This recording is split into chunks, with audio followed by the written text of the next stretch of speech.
Welcome to Rustacean Station, live at RustFest. In fact, this time it is live. I'm not just lying because there is one person in the background wandering around. So for that person, it is live. For everyone else, tough luck. I'm here right now with Katharina Faye. Hello, thanks for having me. AKA Space Cookie, and her pet shark, Nibble. You were the anti-keynote speaker at this year's RustFest. You gave a talk at the very end about burnout, which I thought was a very good topic to talk about, or kind of signal boost. I don't want to rehash the talk. People can watch that in the video whenever it goes up. I wanted to talk more about, in your talk, you spoke about burnout in industry and trying to find ways to, they would call it work-life balance, I guess, in a more like politically correct kind of way. I wanted to talk today about burnout in free software, open source communities, volunteers. I was told that you did a lot of research into burnout for your talk. And so actually, do you want to start by is there any kind of good point from your research that you didn't get to talk about during your talk, or interesting stats? So I mentioned this during the talk, and getting numbers on how many people are burnt out in any industry is pretty hard. Obviously, it always depends on surveying people, and also it depends on how the question is phrased. Some people might not call themselves burnt out, but they will fit all of the symptoms. But if you approach someone and say, "Are you burnt out?" they will say no. This is a problem in both traditional industry and open source projects or free software projects. And I think this comes down to the issue being sort of approached from an individualistic point of view, where a lot of people don't think there might be similarities between industries or people or companies or whatever. And I think we need to, as the first step of this conversation, we need to start more, we need to start asking people these questions more and analyzing how often this actually happens, because it is a problem in both companies and free software projects, although it does manifest differently. And specifically, there goes the wind blowing our door shut. It'll be fine.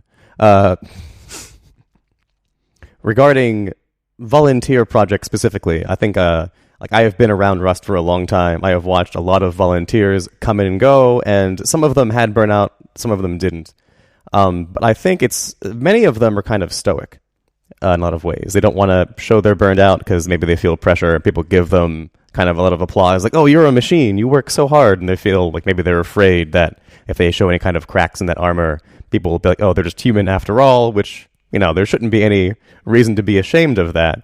But it's certainly a problem, and I think it really came kind of to a head last year with the 2018 edition, which kind of got originally planned for maybe middle of the year, September, and eventually released in December after a lot of hard work from a lot of people. And since then, I think a lot of the leadership of the project is still recovering from that. Yeah, absolutely. I think especially for people working in free software projects, there's this part of a performance that you're putting on. People might look up to you, people might idolize you for your work or your public opinions. And so as part of that, doing the work and fulfilling sort of the mental image that people have of you become the same thing. And so it's probably not something that a lot of people are even actively aware of, but working on projects, working on these repos or whatever, they then feel that they would be maybe even letting people down if they stop. Who else is going to do the work? No one else is going to do it. Maybe I'm the only maintainer who understands everything, so I can't go away. The sort of dynamic between colleagues where someone will say, "I can't really take vacation right now because then otherwise people working in this company or on my team would have to suffer from it. That sort of mentality is taken to the free software project and manifests itself in the same way, where people won't stop working because they sort of feel that the public will be disappointed, or the wider open source free software community will be worse off for it. I think too, yeah, there's a lot of visibility sometimes with some people who are especially visible as maybe the primary maintainers of some project. And I'm not sure, I'm not going to like say what I'm naming now is burnt out, but for example, I can think of Andrew Gallant, Burnt Sushi, who is kind of the person behind Regex, or David Tolnay, the person behind Surdy, and plenty of other crates, both of these people. And so I don't know if they're burnt out, I don't know, I should actually interview them and ask them what their like workload is like, or how they prevent that, because they have been around for a long time and they're integral to the Rust ecosystem. If you go to crates.io and you look at the most downloaded crates, Regex is up there, Surdy is up there. So do you think there's any kind of like, is it even worse, maybe burnout in volunteer communities than in corporations?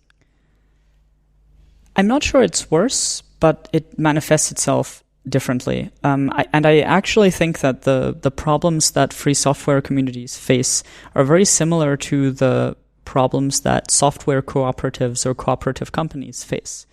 When you are working in a structure where you have sort of a top-down hierarchy of management and responsibility, then you have certain dynamics in how work is sort of distributed and who is supposed to be doing what.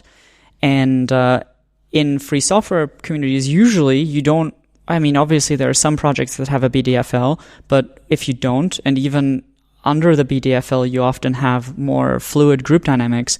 You have a lot more people caring about the same sort of thing, and it becomes a different challenge to make sure that people don't overwork themselves.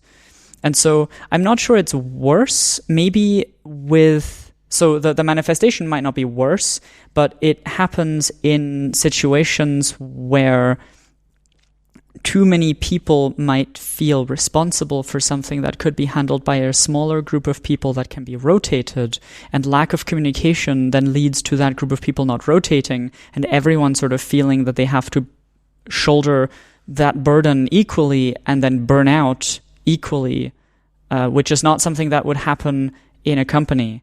In a company, people still burn out, but it's for different reasons. I like the idea of rotation a lot, and kind of these, just the notion of it. I haven't heard it brought up much. It kind of brings to mind how Debian operates, where they have like an elected board and people kind of come and go at a certain fixed term.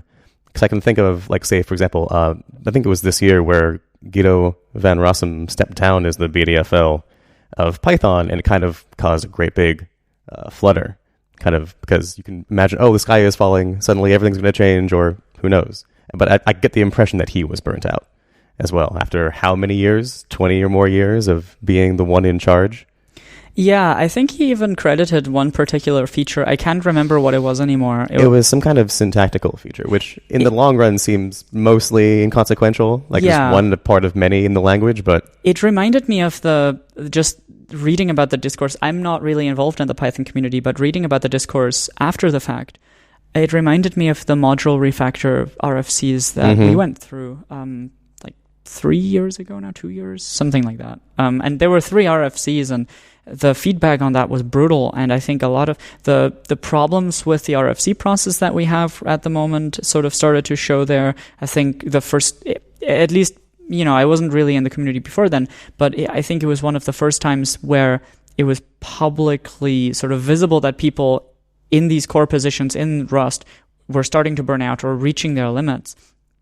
And I think for Guido, it was basically the same thing, where he had to fight so hard for this feature and do so many revisions and do so much feedback, and it just then was all too much.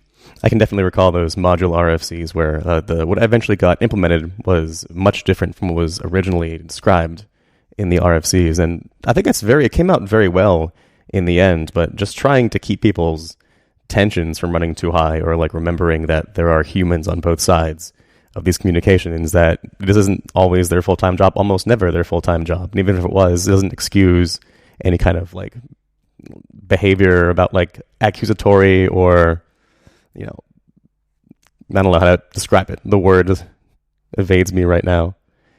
Nobody deserves to be belittled or yelled at. True.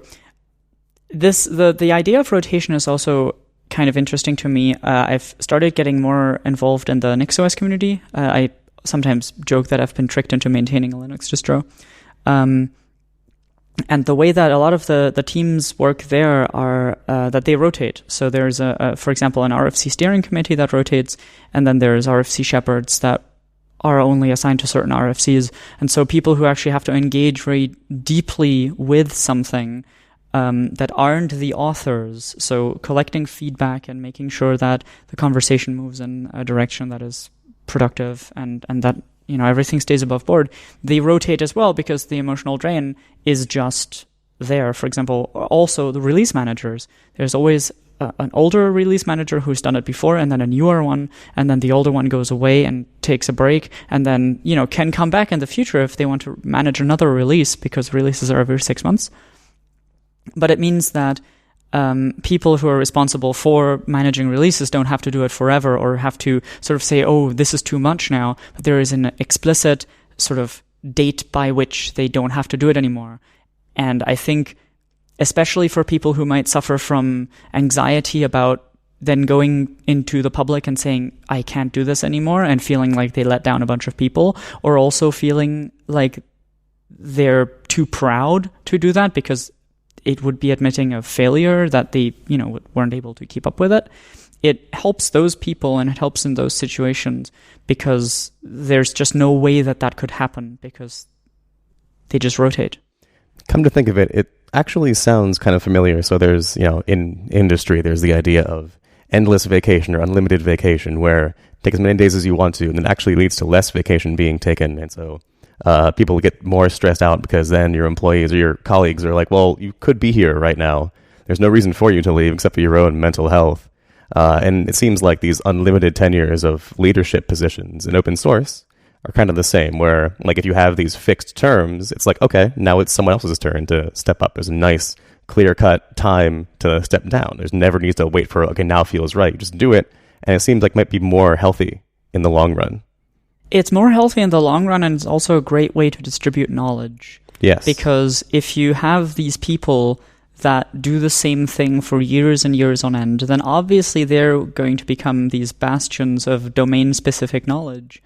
Whereas if you allow new people to rotate in, even if like older people stay on, like, if you have a team of people and part of it has to rotate, or the entire team can rotate, but optionally people can say, no, I want to do it explicitly, want to opt into another year, then that also means that if some people leave, new people can join, and it becomes easier to also onboard people onto systems that might otherwise be incredibly complex and time-consuming to onboard onto. Right now, I think in the Rust community, one of the biggest, on the roadmap for this year, one of the items was governance. And do you have any kind of, do you think we should look to the Nix community, for example, of like ways to make the core team or any of the teams more sustainable in the long run? I think so. I actually wrote my Rust 2020 roadmap blog post about this that I really like. I was recently involved in giving feedback to an XRFC and talking to one of the shepherds about integrating feedback into the RFC and sort of seeing how that then propagated through and, stuff happened. And it felt, obviously the Nix community is a lot smaller than the Rust community, but in some places it also feels like it is going to scale better because the rotation is already set up. You already have this idea of people caring for different aspects of, say, even the workflow of an RFC. And if a team is created, then it sort of goes without saying that it's going to rotate just for the mental health of people. Actually, one other interesting thing about actually this might still be an RFC, but something that is being proposed or being implemented right now, I'm not entirely sure, is that on any team, no more than 2 people from the same company can be present. Okay. Which I find incredibly interesting, and also maybe something that we might want to adopt. As more and more big companies get involved in Rust, I said this in my talk that we are largely a community of hobbyists, and the keynote also spoke of how is the community going to develop as more and more people are joining it, and maybe not by choice. So, what if you work at a company and that company adopts Rust, or you join a job because you like the things that they do, but you have to now work with Rust? How is that going to impact the way that people relate to the community?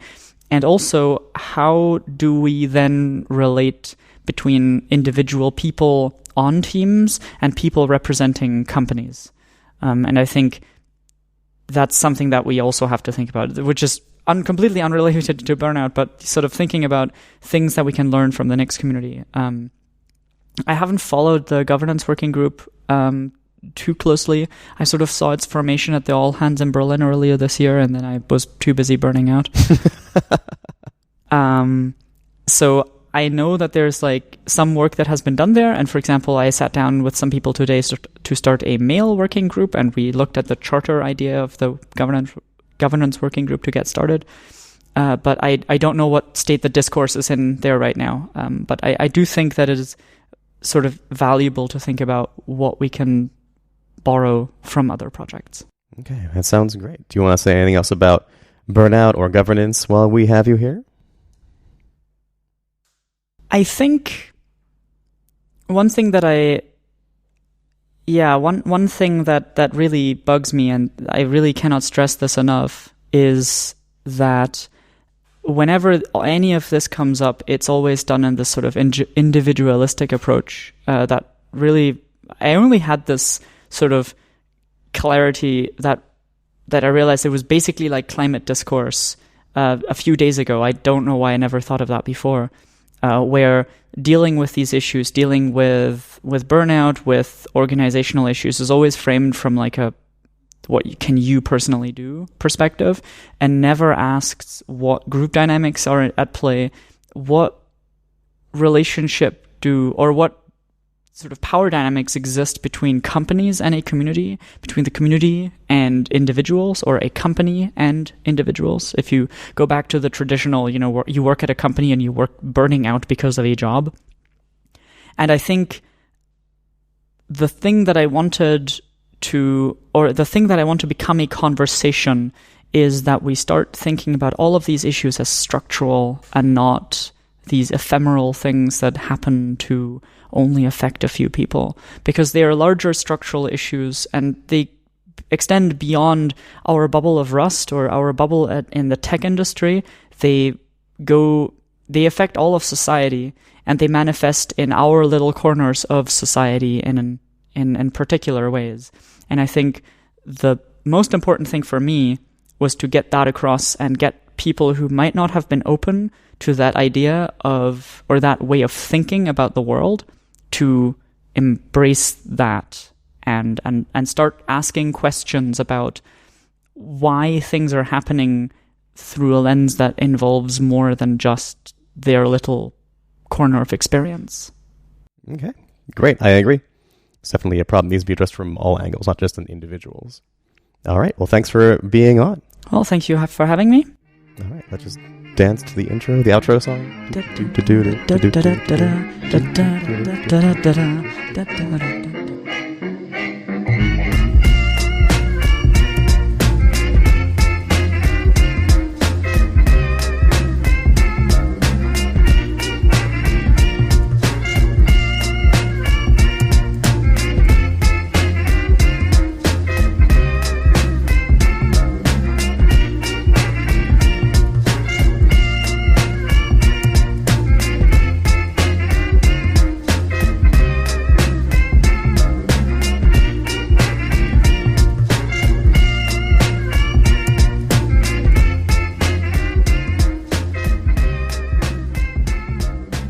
Welcome back to Rustacean Station. I'm Ben Striegel. I am still here at RustFest in 2019 in Barcelona. I am here now with Florian Gilcher, a member of the Rust core team. How are you doing, Florian? I'm doing fine. I'm staring outside, looking at the sun in Barcelona. It's a nice November day. It's lovely out, actually. So for November, it would be much cooler if I was back in the U.S., yeah. So, which is where I'm going. I hear it's an Arctic blast, which is a technical term, is coming to assault us. So, okay, I'm heading back to Berlin today. I hope we don't have Arctic blasts, but who knows? But yeah, so We are here. It is the end of 2019. As a member of the core team, you help to create a roadmap every year to kind of say, hey, like this year our themes for Rust development are so and so. Do you want to recall some of the themes of this year's roadmap? This year's roadmap was very dominated by obviously async await, as the feature was delayed from last year, and a couple of additional changes. Especially the biggest theme this year was getting back in shape after the edition 2018 release. That was, I think, a little bit of the sidetrack. Getting async done from not only getting the feature done, we have closed down the async working group now that we believe that the community will start building stuff on top of the features that we have written. I think the big theme from 2019 to 2020 that we're seeing currently is get things done that we started. The roadmap 2019 was very delayed. People have seen that. We posted it very late. It was mainly due to a lot of leadership changes. A lot of people... Actually, there was a lot of churn in the teams after edition 2018. I heard it was a very difficult time in terms of people being burned out, which I already spoke to Katharina about her talk at RustFest about burnout. So, yeah, not only that, it's also a big release like edition 2018 means there's a phase before it where everyone gets together and is focused on getting that done towards the release, and after that there's some release time in which people just go on holidays. The release was in December. Not a bad idea. Yeah, and people need time to relax. And if you have a look at the project progression over the last year, that has definitely shown a couple of things were delayed, a couple of things moved slower, and I think that's good because people are taking also their time. And I think this is an important privilege for the team members to say, okay, we've done a very, very stressful job towards last December, and now we're taking things a little slower. That is not without issues, and definitely a couple of people, including me, have taken on too much things coming out of that. That's the other thing. You come out of it and they go, yeah, we're fresh, and then let's do this, and this because it needs to be done. And later figure out, maybe I should have done that one at a time. So this is an interesting phase where everything gets a little mushier, and I think that can also be seen in communication. But one thing that we, for example, have now started, and Nico is doing a very good job at that, in my opinion, is opening a lot more of the conversations. And I believe we can do a lot better. But for example, you may have seen we've opened up the Rustlang blog for more writing on where are things going. The other things that we have been doing is, for example, as the core team, we started recording our meetings and at least tried to separate the topics, because the core team is a team that handles some topics with a reasonable expectation of privacy, and we are silent about what we're talking about there, especially out of respect to all parties involved. And that can be things like legalities, or for example, one of the projects that I've been doing in the core team this year was GDPR compliance of Crates.io. That is not, we are at a scale where that is probably suddenly a question, and then we needed to figure out if there's any kind of complaint, who's responsible for handling it, and all of these kind of things, and that's uncontroversial. On the other hand, that is a thing where we need to talk a lot to the current hosts of Crates.io, which is Mozilla, about and need to talk with them about what the proper approach there is, and this is usually done in private before we release. On the other hand, other things, especially every time we discuss something that's open on a GitHub issue anyways, we're discussing that in an open part of the meeting. Let's talk. Go on. The core meetings, one thing to say about this are triage meetings. So most of the stuff we are discussing is anyways, where is this task currently? So you can look at this and see where we currently stand. I wanted to talk too about one of the themes of this year's edition being kind of finishing things, and that sounds like we'll be, as of next year too, we finished Async Await, let's say the reverse. We began Async Await recently. It's far from finished, but it is now minimally viable, which was one of the 2018 kind of big ticket items, and I'm not going to regret it took that long. It took that long for plenty of good reasons. I think, in mid-2018, no one had even considered things like pin yet, which is now is vital to the entire design. But do you, now that Async Await has passed, what is the next big mountain on the horizon that we can kind of orient towards? This is actually, I think the Async Await thing is pretty interesting from a core team perspective. There's one thing I think illustrates it well. We had a delay before RustConf, and obviously there was a wish from me personally and Steve as giving the keynote on RustConf. It would have been cool if we to be able to launch it at RustConf. Yeah, if we would have just merged it a couple of days ago and put it into beta, and we had expressed that wish. But just to be clear, this is how far as it goes, and this is, I think, a good way to talk about the relationship between the core team and the other teams, and the relationship between the teams to each other. So the team that is responsible for building that feature on a language level is the Lang team. The team responsible for actually implementing that feature and making sure it's the quality fits and the compiler output is good is a compiler team. But finally, the team that is responsible for quality assurance and making releases is the release team.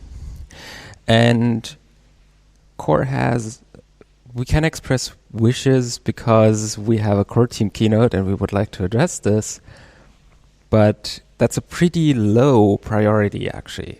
This doesn't go beyond a wish. And in the end, if you have a look at how it worked, in the end, release team said, you know what, this is not of sufficiently high quality. Let's make another cycle and another 6 weeks to release. Which is kind of the whole point of the rep release cycle, is that we're not waiting another year for this to come out. People would be much more, I think, peeved if they had to wait 12 months as opposed to 6 weeks. And I think looking at the development that happened in between the time of delay and the time of actual upstreaming stabilization into beta, I think a lot of it was really important. And so it wasn't a bad decision at all. And who knows, maybe we still stabilized too quickly, but not at all. This is the process working as intended. Yeah. And I am, in retrospect, pretty proud about that. That we have not been baited by the desire to make a large public release, and we have not been baited to there's a keynote, so the feature must be into beta. And I think that is also a strength that Rust has a model where we are not hierarchical, and I think that also makes it sometimes a little hard to figure out what the core team does, because in most projects there's the upper hierarchy, and basically a lot of decisions are done there. A lot of road mapping decisions are done there.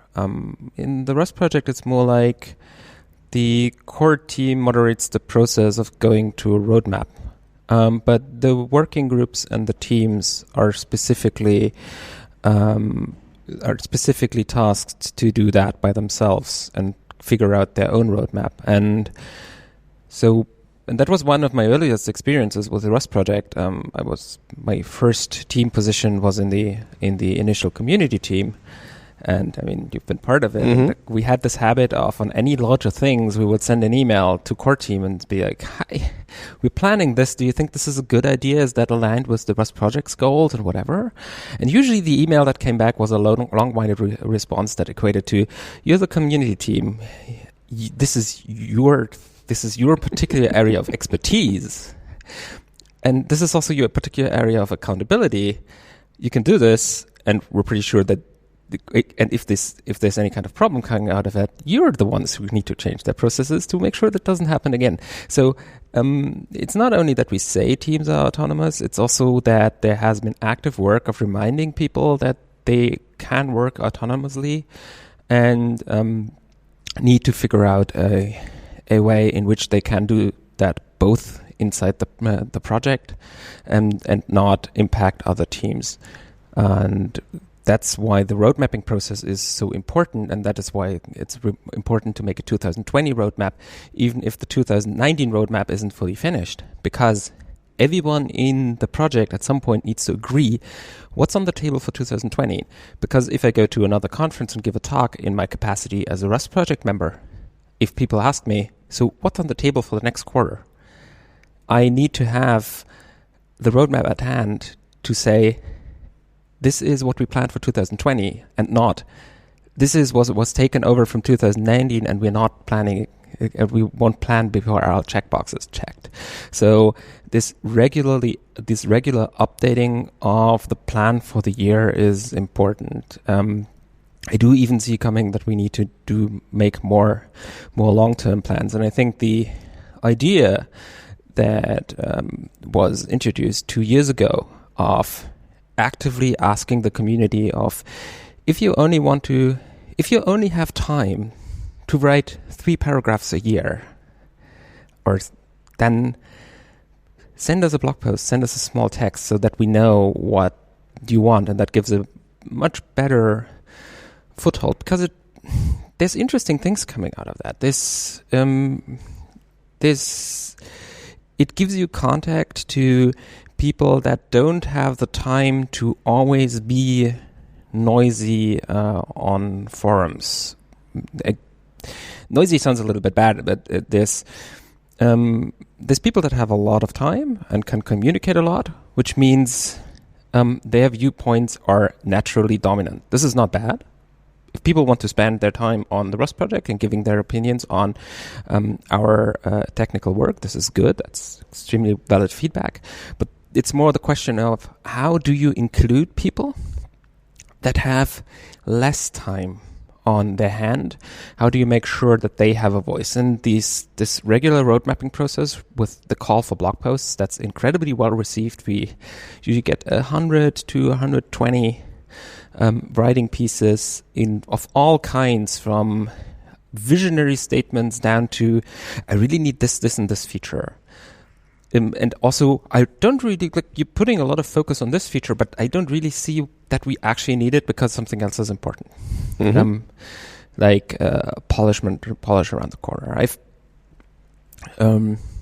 I've personally, for example, on the keynote addressed the feeling, and this is my personal feeling, that we had a very, very good run with stability, making sure that the Rust project is a good product, and delivers good products, and I can highly recommend Peter's talk from this conference once talks are released about the technology behind shipping the Rust compilers every 6 weeks in a good quality. And there's a lot of technology and there's a lot of infrastructure behind that.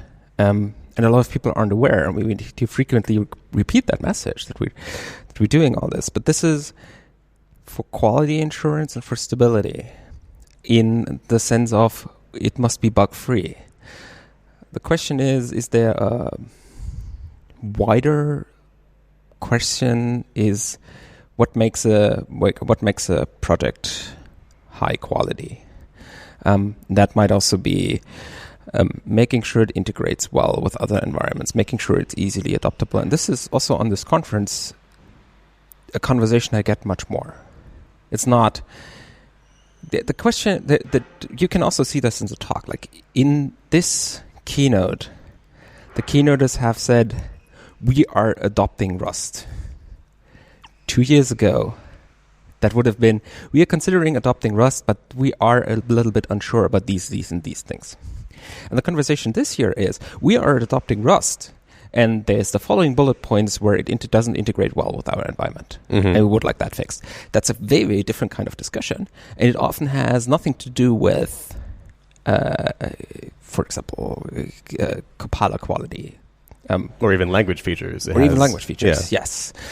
We're talking about big enterprises adopting Rust and wanting to integrate that into software stacks where Rust is really the smallest piece. And that becomes much more of a challenge. It's also a question to ask, how much of that is the community's job to to support these enterprises. Yeah, I don't want to say we should support enterprises, but the question is how is the deal working out? Is it and how do we make sure that there's not one of them? And also kudos to Ryan from Microsoft to actually address that at the keynote. How do we make sure that we're not building features for one enterprise alone, but that we're making sure that we're getting in feedback from everyone and trying to figure out a solution that is working for a big majority. And that's our job. That's kind of our project's job at figuring out, like, from all those signals. On the other hand, enterprise users can also bring engineering work. So in the end, who does the execution? So this interplay of thinking about where we're going and execution is a lot harder in a free and open project, because you got this mix of hobbyists, people that are invested in the project on work time but not fully. You got people that are fully employed in Rust. You got people who are fully employed at Rust but not in the team. And you got a much bigger mix than if you would produce a product within a company. With regard to the 2020 roadmap specifically, have you read any of the blog posts yet? Can you detect a theme so far?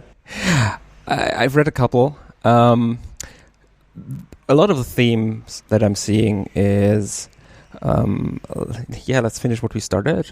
Let's not delay features longer that are essentially been talked about.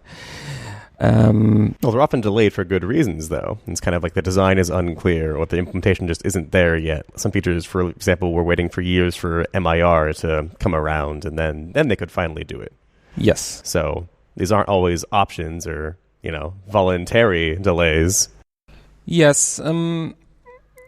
There's a couple of ways to address this. One other feedback that I have been getting also around the roadmap, and some people have written that down, is getting harder and harder to track what the state of things are. Mm-hmm. And I think that's, in my personal reading, that's a natural process just because of the project growth. To address that multiple times, we basically doubled over the last year, and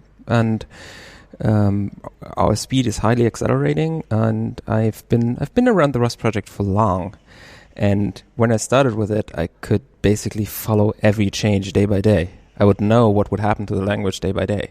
This is completely impossible to anyone, even within the project, and so. But that also means it's harder for the community to that. And I think we need to invest. I think it would be worthwhile to figure out how we can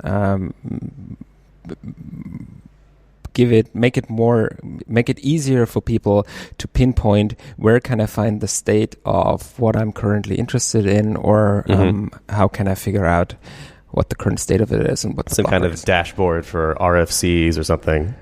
It's not only RFCs; it's also is that RFC implemented and all of these kind of things. So and this is a tough nut to crack. I would not know of any kind of product that just solves that, because most products out there, and this is my frequent frustration, there's a lot of project management tools for people that run a company. There's not a lot of project management tools for people that even work in two contexts. That's already where it stops. And this is why my life as someone being working at a company and having an open source project next to it. There's like, how do I separate these two contexts, and how do I make sure that I even have my unifying interface is my email account. And then how do we make sure that across a project that spans multiple GitHub organizations and is actually frequently rebuilding its infrastructure to even still be mobile, and has build runners running all night, how do we figure out where the actual problems are that might change day to day? How much of that do I need to know? That's a good question. Like, how much of that is basically, yes, the team that is responsible needs to be aware of it, but otherwise we don't care. But how much of that is of interest to the community, and how do we also make sure that that's even consumable? Because just dumping, like, recording mainly the half part of the core team meeting is, I think, a good move towards transparency. Still, I would say the number of people that watch all videos of the core team, which basically equates to 50 minutes a week, is rather small and fringe. So who is interested in that? How can we communicate to them, and how can we make it both efficient for us and efficient for them, that they understand where things are moving? How can we better communicate what, for example, we need feedback on and what feedback we want? 3 years ago, you could just, when Rust, even when 1.0 came out, if you were doing Rust and if you were looking at the Rust repositories, you were probably an enthusiast that would just pull everything together. Nowadays, not so much. And Ryan also addressed it very good in the core keynote. The number of people that we will see a population of Rust programmers in a very short time frame popping up that are doing Rust just for work because the project they are working in is built in Rust and they have to do it. Which doesn't mean that they don't like it or whatever, but their motivation is to spend additional time to get through our thousands of issues and thousands of places where you can, thousands of RFCs to figure out the details, is probably low.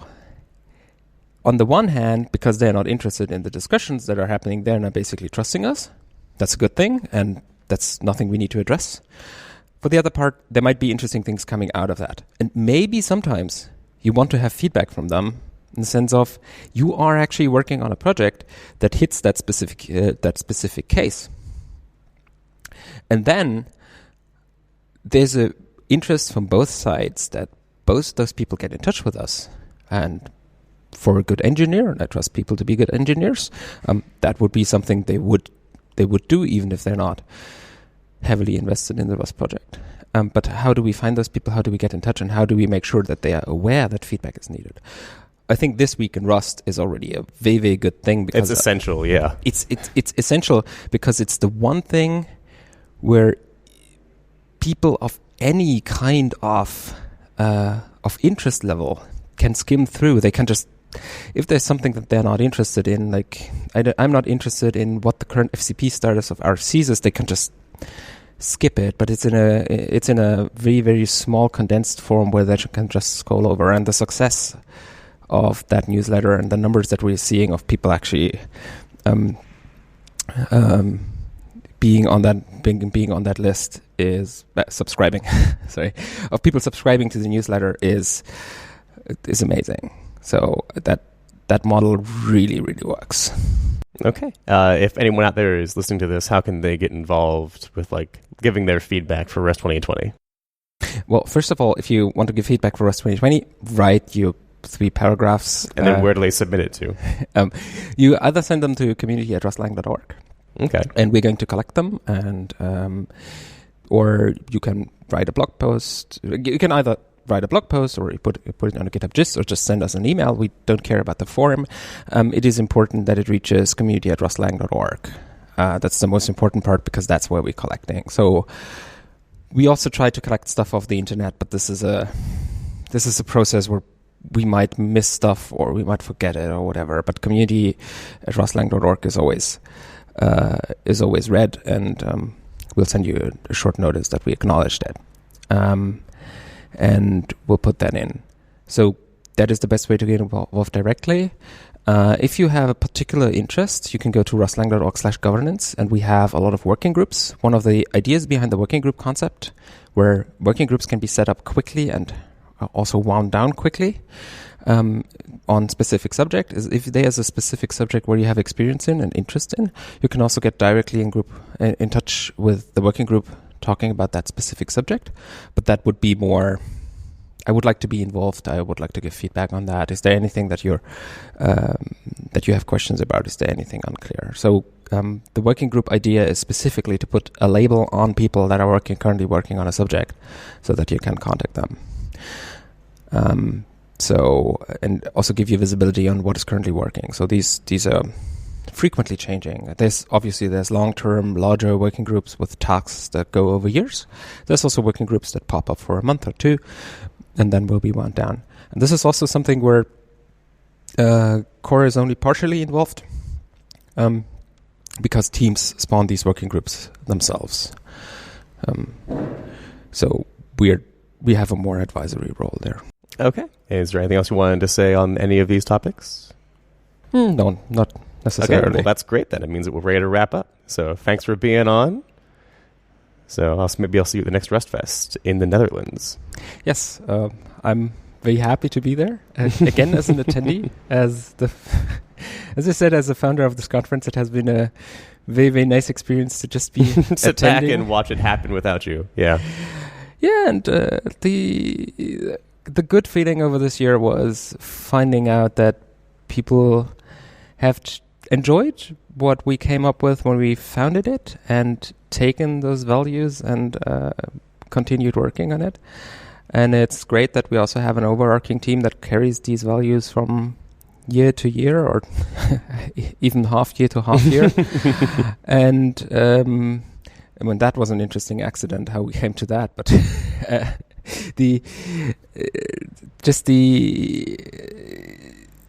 the ability to help local communities to run their first conference and get experience with that. It's also an experience gathering exercise for the Rust community. RustFest has made the European community so full of people that now know at least the basics of running an event of the scale of 300 to 400 people, and we're talking about 50, 60 people now that have been involved in this project over the years. So it's me and Jan Erik and Flocky kicking it off, but that's the most of the work has been done by a changing team of people. I can highly recommend looking at the Teams page. Yeah, I can recommend that anyone out there should try to attend RustFest if you're ever in the vicinity of Europe. So, yeah. All right. Well, thanks for talking to us today. Thank you.